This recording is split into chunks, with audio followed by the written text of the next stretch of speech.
Eto na mga kababayan, huwag kayong natutuwa lang kayo. Pero dito baka malungkot kayo ha. Oh, Juan Pineda, Angela Raimundo. Oh, huwag kayong malulungkot dito. Dito na. Oh, ha? Oh, wait. Oh.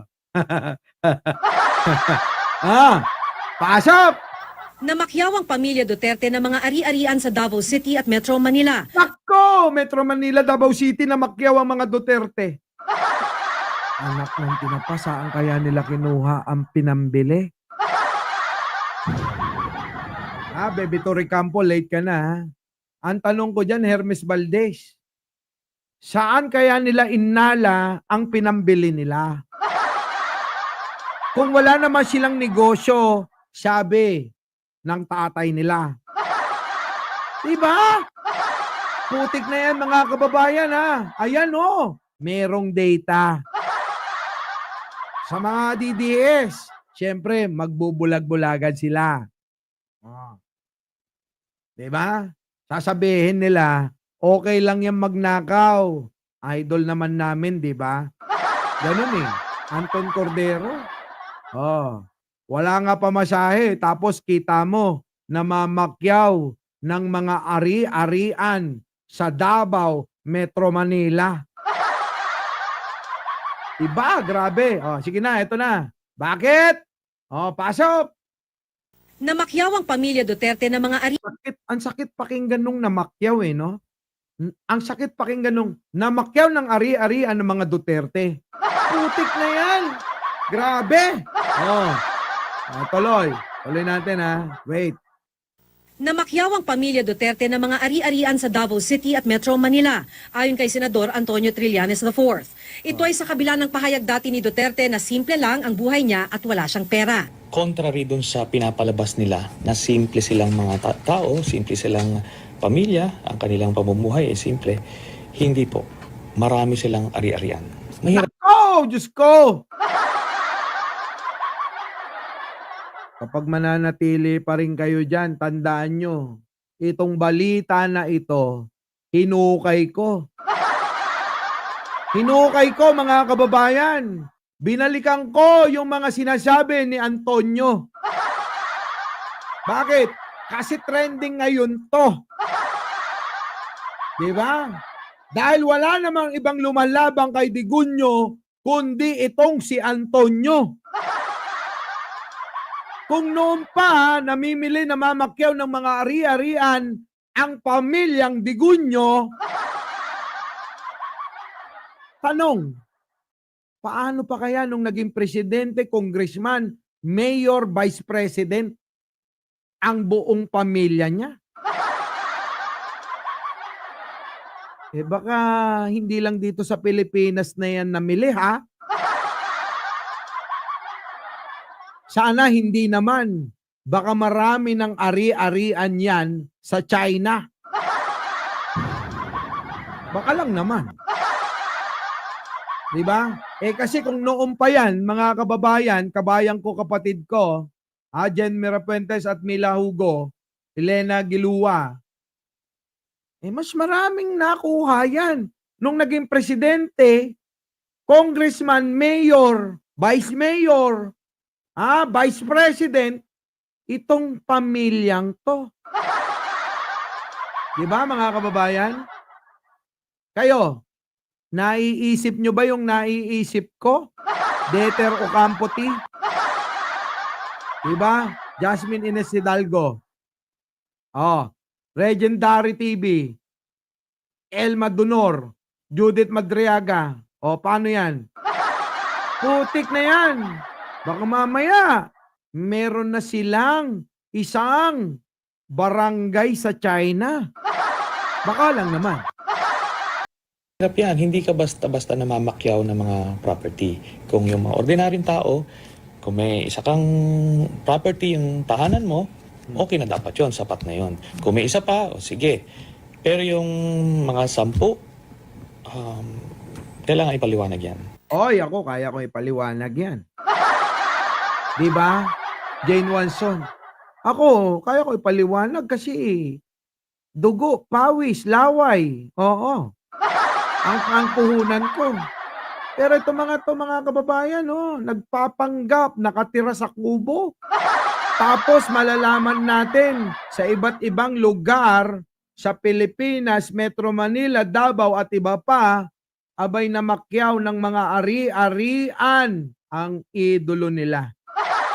Sa listahang eksklusibong ibinigay ni Senador Antonio Trillanes IV sa GMA News, may 41 ari-arian na pagmamay-ari ng pamilya Duterte. Naku po, dami mga kababayan, no? Gemma Galicia.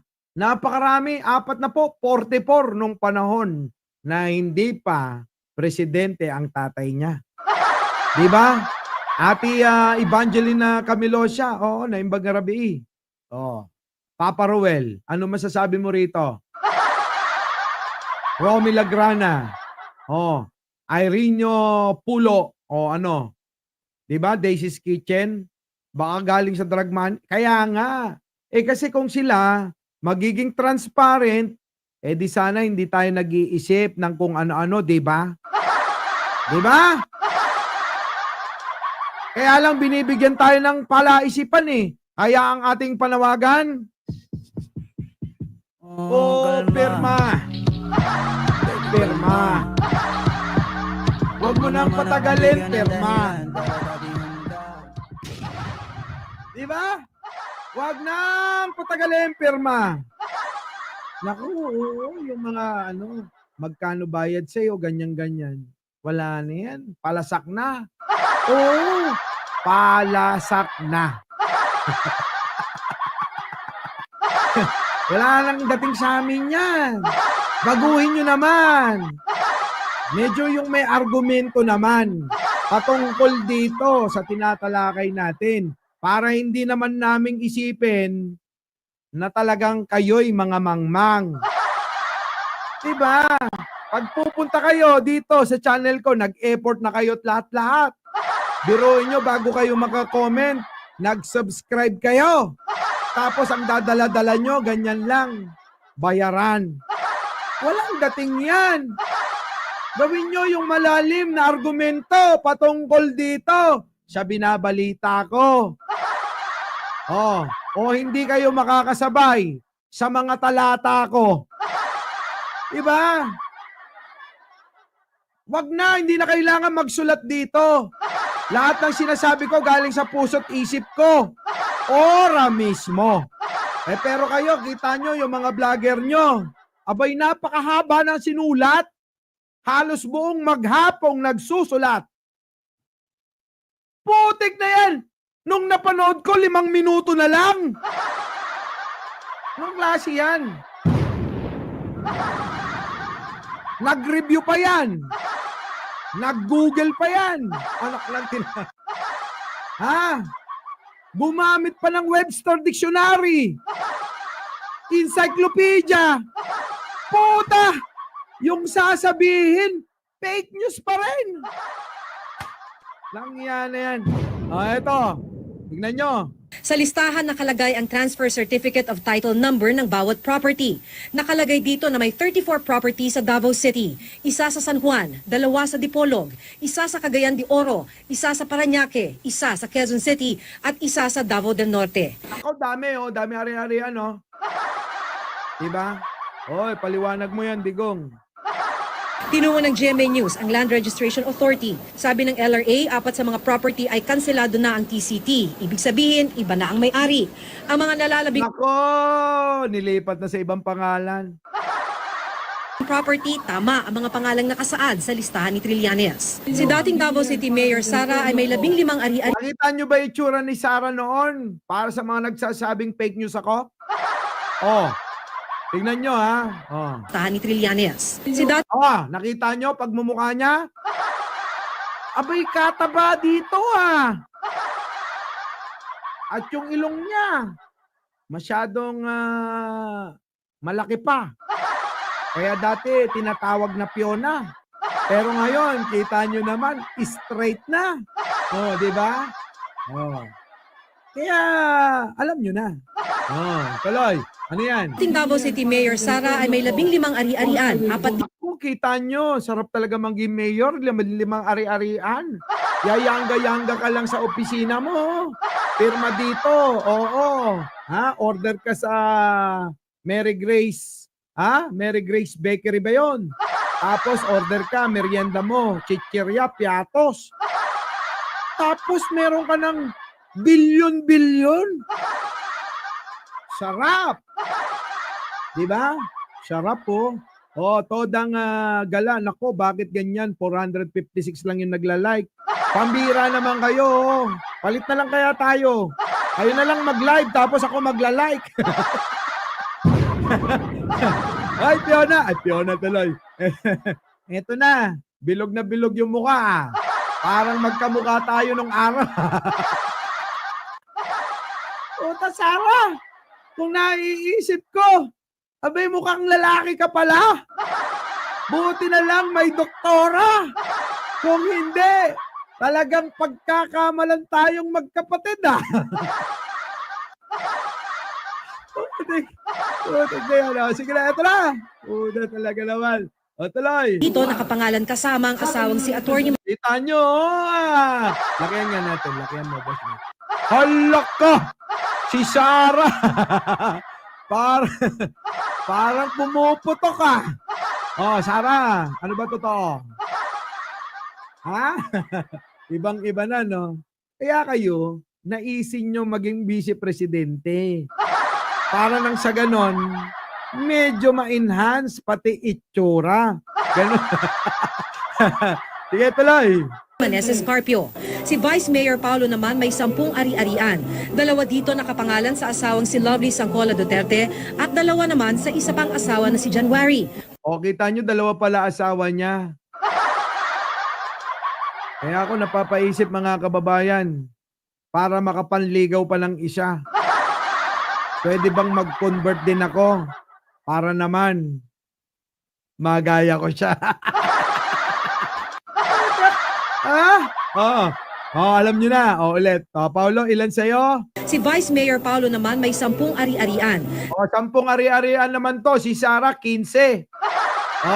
Di ba? Eto si Paulo, 10. 2 dito nakapangalan sa asawang si Lovely Sangcola Duterte at 2 doon sa unang asawa. 2 naman sa isa pang asawa na si 8 doon sa asawa? Ulit. Ulit. asawang si Atty. Meneses Carpio. Si Vice Mayor Paulo naman may 10 ari-arian. 2 dito nakapangalan sa asawang si Lovely Sangcola Duterte 2 sa una. at 2 naman sa isa pang asawa na si January. Patas lang ha. Tagdalawa. Ganun daw sa mga kapatid nating Muslim eh. Dapat daw parehas. Pag meron yung isa, dapat meron din yung isa. Kung magdadagdag ka pa, kung ano yung 2 na meron, dapat meron din yung pangatlo ha. Diba mga kababayan? Wilma Guzman? Nako, Diyos ko. Anton Cordero. Ibang-iba. Sige. Tuloy. Muslim convert ang Vice Mayor. Si Sebastian naman may 8 ari-arian din. Si Veronica Abansenia Duterte naman na anak Si Baste, 8 ari-arian. Helen Mangkaw, grabe no. Sana all talaga. Iba, Jeffria, ibang.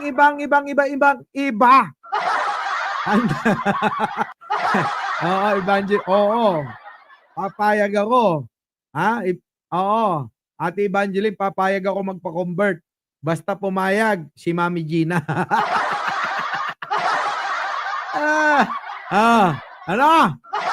Tuloy.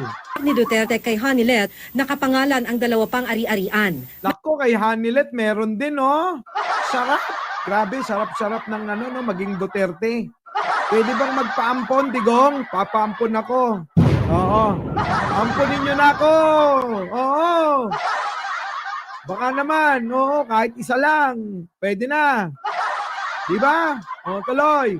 Grabe. May property naman na hindi malinaw kung ano ang kaugnayan kay Duterte. Ang property sa Dipolog nakapangalan sa mag-asawang Sebastian Descalliar at Jesusima Duterte. At ang property Sino naman yan? Ganun talaga. Pag sobra-sobra para hindi masilip. Para hindi masilip, hindi maipasok sa salin nila, papangalan sa iba. Ang tawag doon, crony. Oo, crony.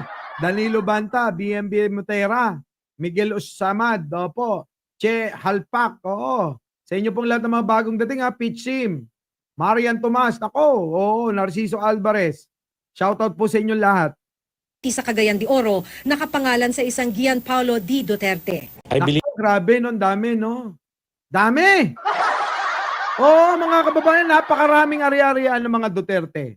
merong mga perang hindi nakapangalan sa kanya, may mga properties na hindi nakapangalan sa kanya. So, malalim-lalim ito. Meron silang mga tagong yaman din sa mga bank accounts. Naku, grabe, yun ang masarap.